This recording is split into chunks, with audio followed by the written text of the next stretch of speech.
ஆண்டவரே, நாம் நினச்சதை விட அரசியல் இவ்வளோ ஈஸின்னு தெரியாமல் இது வரைக்கும் இருந்துட்டோம். 2021 வீடு வீடாக நோட்டீஸ் கொடுத்து ஓட்டு கேட்டோம். சைக்கிள் விளம்பரம், ஆட்டோ விளம்பரம்னு எதையும் விட்டு வைக்கல.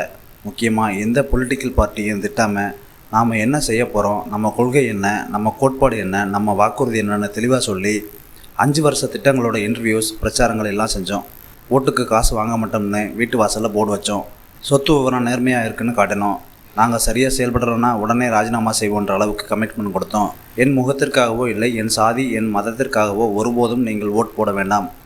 என் பயணங்களை பாருங்கள், எங்கள் 40 ஆண்டுகால நற்பணியை பாருங்கள். நாங்கள் என்னென்ன செய்திருக்கிறோம் என்று மதிப்பீடு செய்து அதை பார்த்து உங்கள் ஓட்டை பதிவு செய்யுங்கள் என்று இப்படி சொல்லிதான் நாங்கள் வாக்கு கேட்டோம்.